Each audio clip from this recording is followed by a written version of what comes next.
Welcome again, students. In the previous video, we have read the word meanings of the poem Fire and Ice written by Robert Frost.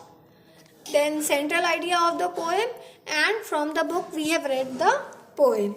Okay, very beautifully Robert Frost has talked about the end of the world by fire and ice. Okay, he just supported the people, first of all those who just favor the fire, which symbolizes greed in humanity. And also he is agree with the people, those who feel that the end will come by the ice, which symbolizes hate. Thus humanity faces a choice which is really, we all know that, which is really no choice, because the end of the both the choices is ultimate destruction of this world. This we all know. But the choices described here by the poet, it is just on the personal level, as both of them affect individual destruction equally. Means ice too is very dangerous. If it becomes much colder, then also no one can live in that atmosphere, and if it becomes much hotter, then also it becomes impossible to live there. So let us go towards the explanation of poem once more. In this poem, Robert Frost refers to two predictions of how the world will end. Some say it will end in fire, accordingly to others it will end in ice. Okay, though two perceptions are here, fire and ice.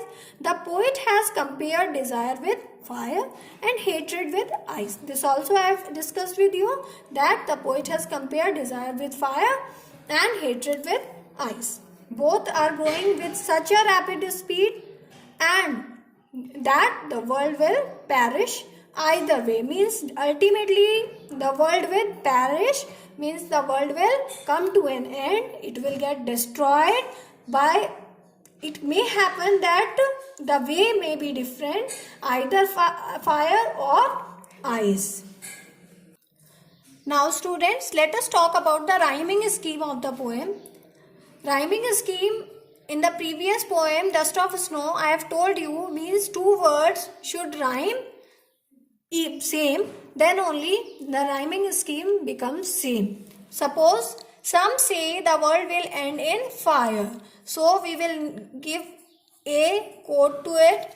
Then some say in ice. Ice and fire are not correlating with each other, therefore here we will be writing B.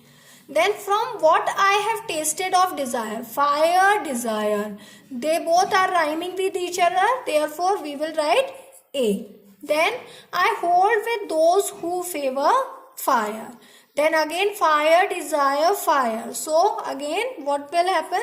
Means A rhyming scheme will be there. So in the first paragraph the rhyming scheme will be A, B, A. Okay. Then but if it had to perish twice, then ice twice. B. I think I know enough of hate. Then hate is not rhyming with any of the words, so we will give it C.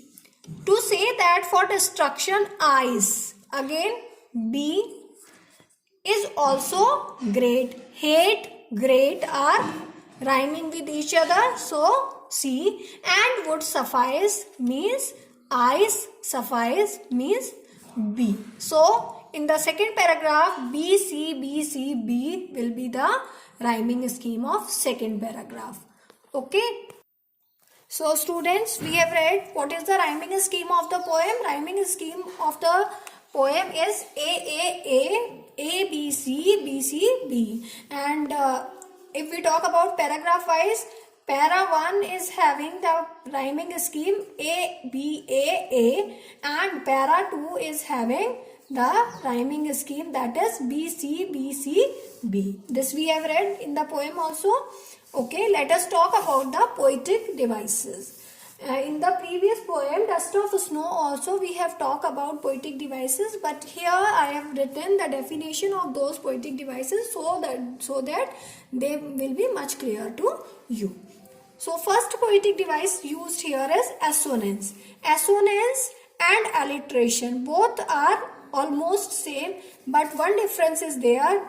The difference is how they are correlated with each other. Means assonance is the repetition of vowel sounds in the same line. Means when the words begin with the same vowel sound, means with the same vowel sound in the same line, then which poetic device is used? Assonance. Okay. Suppose in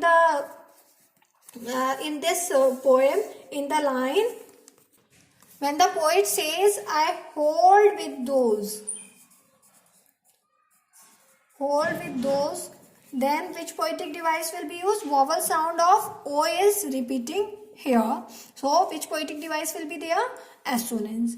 And in alliteration, it is the repetition of consonant sound. You all know what are vowel sounds and consonant sounds. So vowel sounds are A, E, I, O, U. And consonant sounds are except them remaining ones. Okay. So at the start of two or more closely placed words, suppose when the poet has said here that I hold with those who favor fire. Favor fire, here he has used the poetic device alliteration. Okay. In this small poem, the third type of poetic device which is used here is imaginary.